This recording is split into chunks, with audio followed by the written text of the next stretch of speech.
ಮನುಷ್ಯನ ಜೀವನ ಎಷ್ಟೇ ಯಾವಾಗ ಸಾಯುತ್ತಾನೆ ಎಂದು ಹೇಳಲಾಗುವುದಿಲ್ಲ. ಸುಮ್ಮನೆ ಬದುಕಿ ಸತ್ತರೆ ಸಾಕೆ. ಅದರಲ್ಲೇನು ಅರ್ಥವಿದೆ? ಜೀವನಕ್ಕೆ ಒಂದು ಲಕ್ಷ್ಯ ಬೇಡವೇ? ಖಂಡಿತವಾಗಿಯೂ ದೇವರೆನ್ನುವವನಿರಲೇಬೇಕು. ಆ ದೇವರನ್ನು ಹುಡುಕಬಾರದೆ? ಸರಿಯಾದ ಜೀವನ ಮಾರ್ಗ ಏನೆಂಬುದನ್ನು ಹುಡುಕಬಾರದೆ? ನನ್ನ ಈ ಎಲ್ಲ ಪ್ರಶ್ನೆಗಳಿಗೆ ಉತ್ತರ ಎಲ್ಲಿ ಸಿಗುತ್ತದೆ? ಯಾರನ್ನು ಕೇಳಬೇಕು?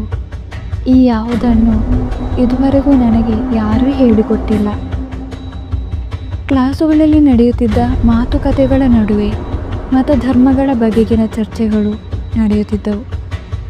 ನನ್ನ ಮುಸ್ಲಿಂ ಗೆಳತಿಯರಿಗೆ ಅವರ ಮತದ ಬಗ್ಗೆ ನೂರಾರು ವಿಷಯಗಳು ತಿಳಿದಿರುತ್ತಿತ್ತು.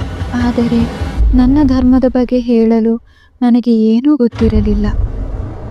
ಹಾಗೆ ಕಲಿಯುವಂಥ ವ್ಯವಸ್ಥೆಯನ್ನು ಅದುವರೆಗೆ ನಮ್ಮ ಮನೆಯಲ್ಲಿ ಅಥವಾ ಸಮಾಜದಲ್ಲಿ ನಾನು ಕಂಡಿಲ್ಲ. ಹೀಗಿರುವಾಗ ನನಗೆ ಅರಿವಿಲ್ಲದೆಯೇ ನಾನು ನನ್ನ ಮುಸ್ಲಿಂ ಗೆಳತಿಯರ ಬ್ರೈನ್ ವಾಷಿಂಗ್ ಜಾಲದಲ್ಲಿ ಸಿಲುಕುತ್ತಿದ್ದೆ.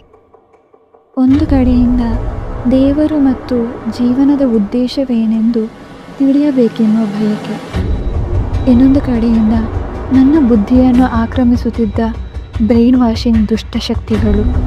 ಹೀಗಿರುವಾಗ